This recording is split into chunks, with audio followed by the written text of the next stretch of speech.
Hello, I'm Nathan Pennington. I'm the UK's only poet magician now. Don't let that put you off. I know they are the two worst art forms in the world combined into a very narrow package. But don't worry, we're not actually going to do a poetry video. There are far too many of them, millions of them languishing on the YouTube servers. In fact, we're going to try out a magical experiment involving you as you sit at home in front of your computer. As you can see, we've got a clock face. I want you to just think of any one of those numbers between 1 and 12. Any one of those numbers at all. Okay, fantastic. Now keep that number in your head. You can change your mind if you want at this moment. But once you've changed your mind, I want you to stick with that number. So you've got one number in your head and keep that number there. Now what I want you to do is just press your finger onto the screen, onto number 12. That's it, press your finger quite tightly onto the screen. Fantastic. Now what I want you to do is keeping the number that you've just thought of in your head and spell it out one letter at a time, moving around the clock clockwise. So for example, if you thought of the number 1, you'd move once for each letter of that word. So O-N-E. And keep your finger on the screen at all times. Okay, if you can do that for me now. Fantastic. Now you've landed on the new number, so for example you might have ended up on number 3. Now what I want you to do is repeat that process one more time using that new number. So for example you'd move once for each letter of 3, so it'd be T-H-R-E-E, and keep your finger pressed tightly where you end up. Fantastic. Now whatever number you're on, I want you to repeat that process just one more time, moving once for each letter of that number.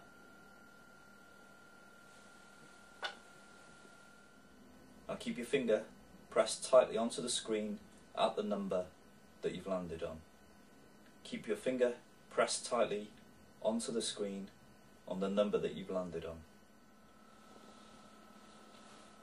Okay, keep your finger pressed tightly onto the screen at the number you've just landed on. Okay, what we're going to try and do is work out what number you've chosen. So okay, if you take your finger away from the screen now, it takes quite a bit of concentration to do this through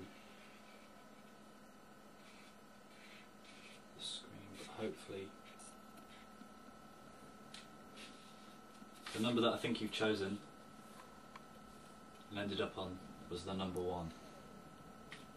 Hopefully that's actually, you've also seem to have left a bit of a smudge right where that number 1 is. It's better. I hope the magic turned out well for you on your side of the screen. If you'd like to see some more of my magic and poetry, then please visit www.myspace.com/Nathan Pennington. Thank you. Do you ever have trouble in a conversation figuring out whose turn it is to talk and why? Well, if it's 6 million people roughly died in the Holocaust over 5 years. Every year in Europe, its population decreases by 3 million. That's because of low fertility rates, not because of high death rates. So if we look at it conversely from devil's advocate point of view, that's 3 million people that haven't been born. And is that comparable in any way? Is not being born comparable to dying? Right. So, Well, no, okay. So what? Let me ask you, what equals a germ in your mind? Like a bit of noodle plucked off the counter and eaten willy-nilly, or is a germ more than that? Well, I guess the thing is they have all of these little subtitles underneath the not the brand names but the product names. Like on the cornflakes it says "small flakes, still awakes," and I mean that's wrong for a start. That just shows how cheap they are, because it should be "small flakes, still awakens."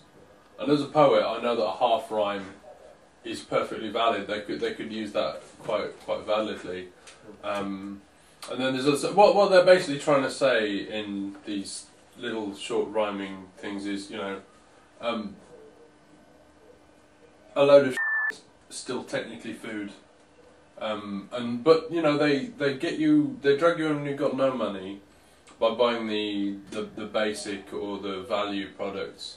But then they know that you'll as you get more money and move up the career ladder, you'll move on to the finest, the Tesco finest, or the normal generic stuff. Eventually onto the other brands, so they don't really mind if they lose money on these products. If you go in and buy nothing but that, it's a long-term bet for them. And when you find yourself situating a word in a poem, where does it relate in terms of other words? There was one, but she could have been, but I think she was too mature, or I was too immature, or both. Had that not been the case, I could be married now with children. Okay. What do you do with that feeling of being tricked? I think you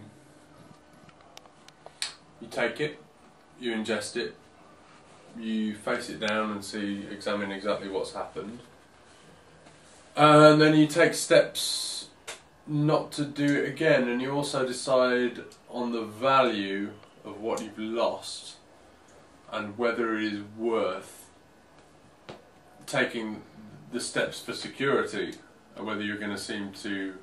I guess it's the same dilemma that you have when you represent the state. Were I to be king, would I execute someone who had embezzled the state, or would I think, well, that's a little bit of embezzlement, they do a good job in other ways? What do you reckon about these who wander off into the fields and win?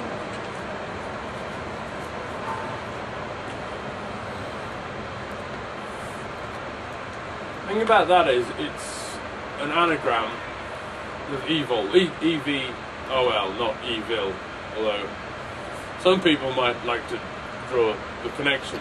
I think that it has evolved as a means of closing our eyes off to another partner's obvious faults, and it's supposed to just get you through a period in which you are either going to be able to impregnate the other person or not. You're going to establish that your genes are not compatible, and if they're not, then it doesn't last past that particular point. So you fail to get a woman pregnant within the period of romantic love, and it wears off. That's all it is.